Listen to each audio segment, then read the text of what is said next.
Nah, cara ngambilnya nggak tahu infonya, ini nyebarnya kemana aja nih. Yang paling repot itu adalah orang bikin usaha duluan, usaha ini.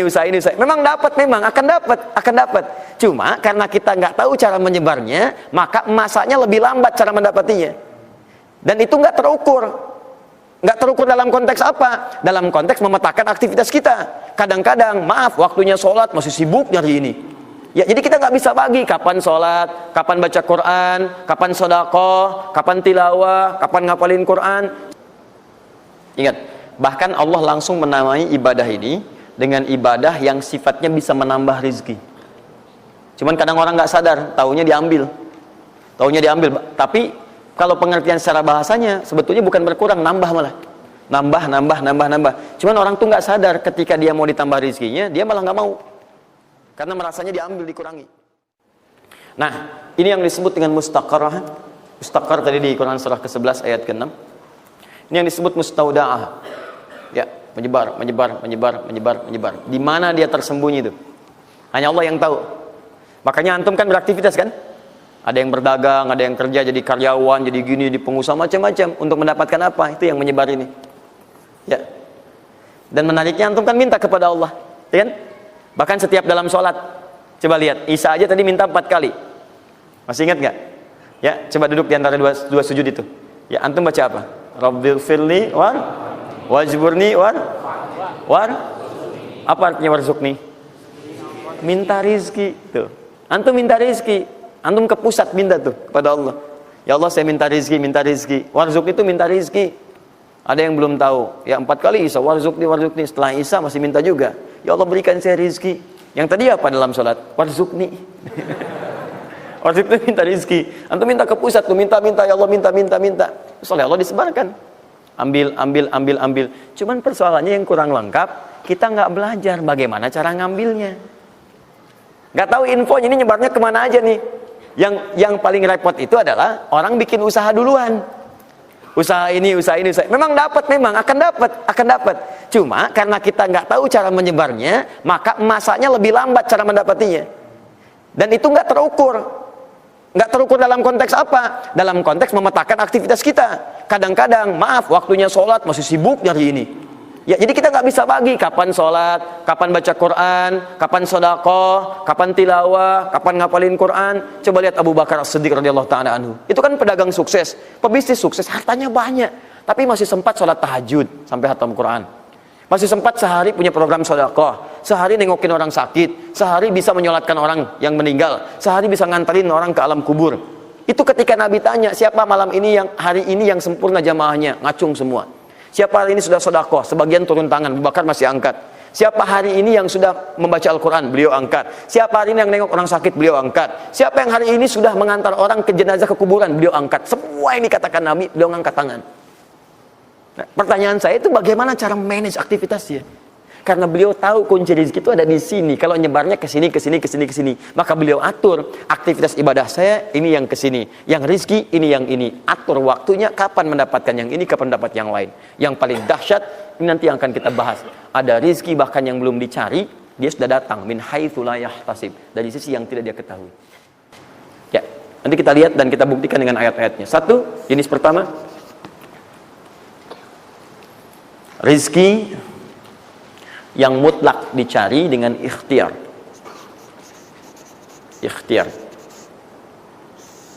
Dalam tanda kurung usaha. Dalilnya Quran surah 53 ayat 39. Quran surah 53 ayat 39. Ya, malam ini insyaallah saya buka pintu yang pertama adalah pintu ikhtiar. Ya. Ya, jadi antum kalau sudah tahu pintunya, nggak usah dari pintu ke pintu antum mengetok untuk menawarkan nama. Ya. Karena ada yang dari pintu ke pintu, kok coba tawarkan nama gitu. Antum nggak usah gitu. Udah tinggal antum ini kan aja ini. Udah. Satu, ikhtiar lewat usaha. Turunannya.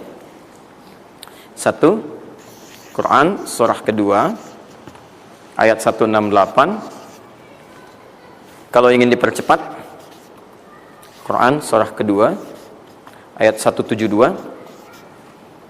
Kalau pengen lebih cepat lagi, Quran surah ke-7, oke dah. Ayat 96. Dah? Sampai sini. Nah, kalau terjadi semacam terlihat ya pelambatan, maka ada teori. Jangan dilihat sebagai pelambatan, tapi dilihat sebagai percepatan akumulasi. Ya, akumulasi supaya terkumpul lebih banyak pada saat antum membutuhkannya.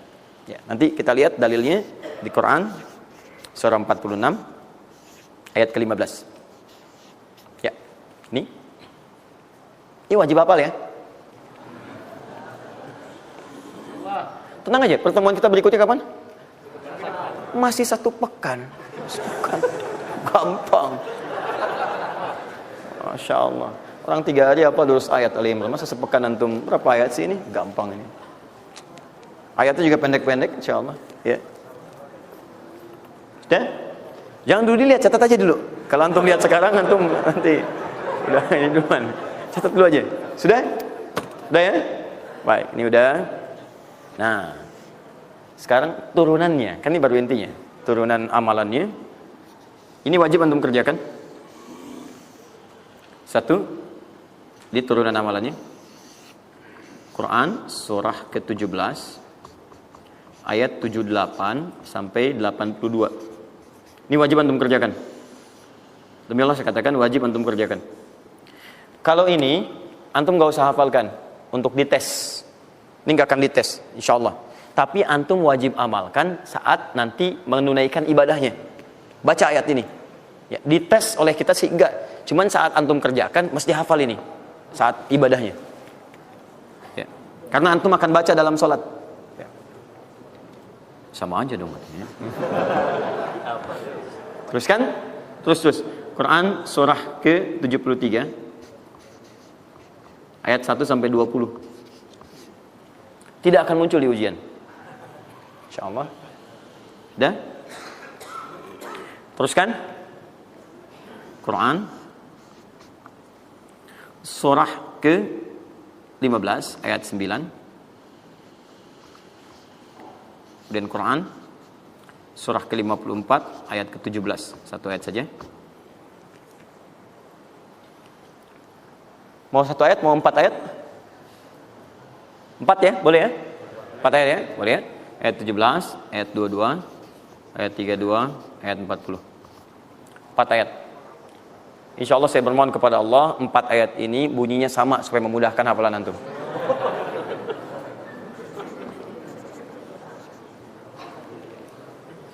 Lima. Sudah? Tahan.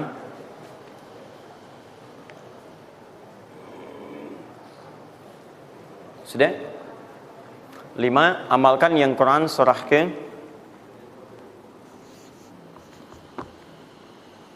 51 ayat 18. Ini untuk mempercepat pengabulan doa. Jadi kalau antum minta seketika. Sudah?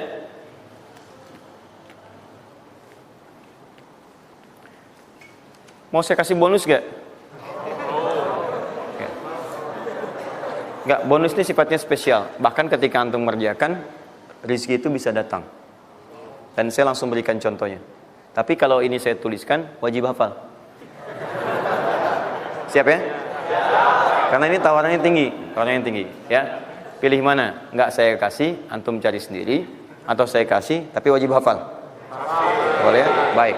Dan ini ayat pertama, mana panitia? Lihat ya, ingat baik-baik, ini ayat pertama yang akan menguji. Jadi password kunci pertama untuk masuk pekan depan, ayat yang ini. Quran, surah ketiga Al-Imran, ayat 35 sampai 39.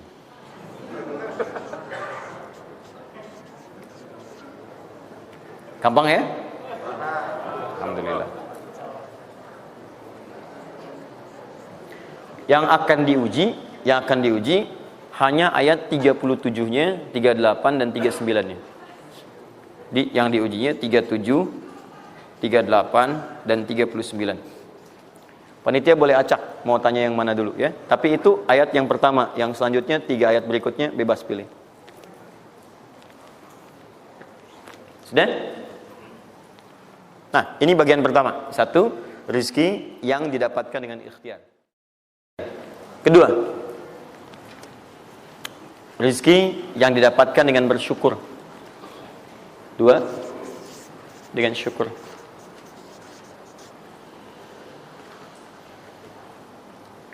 Dalilnya Quran surah ke-14 ayat 7. Quran surah 14 ayat 7.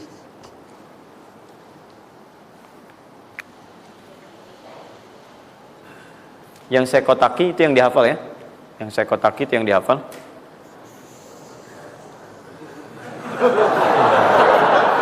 Iya. Enggak, ini inti ayatnya. Saya serius, ini inti. Ini harus ada. Ini, karena ini saya sering katakan ketika Anda menghafalkan, itu spirit ayatnya ada dalam jiwa kita. Kalau bisa udah otomatis gitu. Udah otomatis. Jadi begitu antum mengerjakan itu, antum ingat. Dan ketika antum berniaga pun, antum ingat. Jadi kalau antum sedang misalnya usaha apa, ada sholat tuh, antum refleks sholat. Karena tahu dengan sholat itu rezeki bertambah, bukan berkurang. Jelas ya?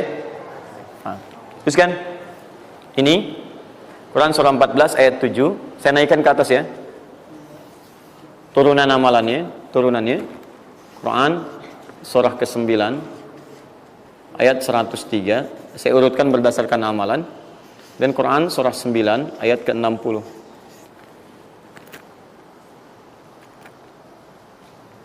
Sudah? Ingat, bahkan Allah langsung menamai ibadah ini dengan ibadah yang sifatnya bisa menambah rezeki. Cuman kadang orang nggak sadar, taunya diambil. Tapi kalau pengertian secara bahasanya sebetulnya bukan berkurang, nambah malah. Nambah. Cuman orang tuh nggak sadar ketika dia mau ditambah rezekinya, dia malah nggak mau. Karena merasanya diambil, dikurangi. Ya, nanti kita akan lihat. Jangan lu dibuka ayatnya, Pak, ya. Itu saja. Nah, tawaran saya yang kedua nih. Ya, ini kan tadi tawaran pertama. Mau nggak saya kasih bonus lagi? Nah, saya serius. Ketika Anda kerjakan, penambahannya langsung minimal 700 kali lipat nilainya. Mau? Alhamdulillah. Sama, ini 3, ini pun harus 3. Ya. Quran surah kedua ayat 261 sampai 263. Nah, ini saya kotakin.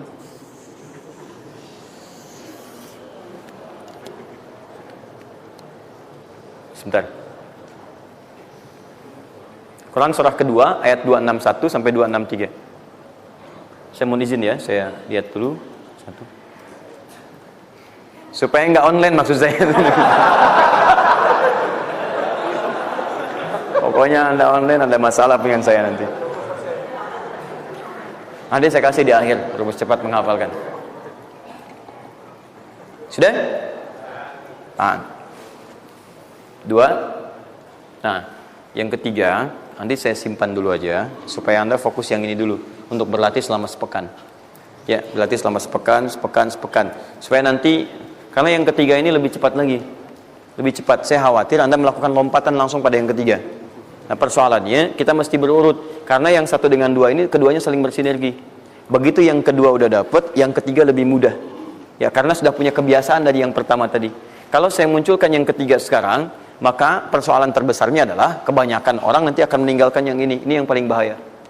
Semuanya pada di masjid aja gitu kan, dan sebagainya. Jadi nggak ada di kantor kosong, di bank kosong. Jadi hilanglah kehidupan di muka bumi. Ya. Jelas ya? Nanti kalau ini udah enak, nanti saya turunkan ini yang dikejar oleh sahabat kemudian. Sampai Utsman bin Affan, Abdurrahman bin Auf tuh hobinya cuma nungguin tahajud aja. Nungguin tahajud, datang. Bukan nggak kerja. Karena semuanya sudah melewati batas ini. Ini udah selesai, mereka pindah pada level yang ketiga. Itu kalau tiap malam lomba, dikisahkan oleh Imam An-Nawawi dalam kitabnya Tibyan, itu lomba dengan Abdurrahman bin Auf, Tamim Ad-Dari, itu tiap malam paling minimal sekali khatam Al-Quran dalam tahajudnya. Tapi dahsyatnya, besoknya, sekiannya itu selalu datang. 60, kalau kita sekarang 60 kontainer datang, isinya emas, perak, berlian, macam-macam. Ya, kebayanglah kalau ke PTM datang 60 kontainer isinya emas, perak. Makanya nggak ada yang dikasih lagi sekarang. Ini yang saya mohon maaf ya, mungkin teman-teman yang lain punya kebiasaan. Saya tuh kalau ada ulama atau yang lain baik, saya contohkan dari sana. Tapi kalau nggak ada, atau ada pengalaman kita yang baik, yang kira-kira tidak menghadirkan perasaan yang berlebihan, saya bagi, mungkin antum bisa ikuti.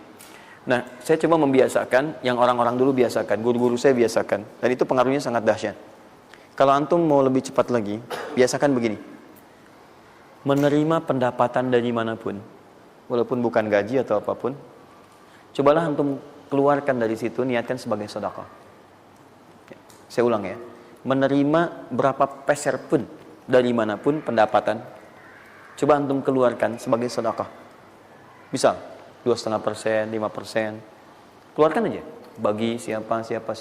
Demi Allah saya katakan, begitu antum kerjakan itu karena Allah, maka Allah akan merawat anda dan menjadikan dunia kecil bagi anda.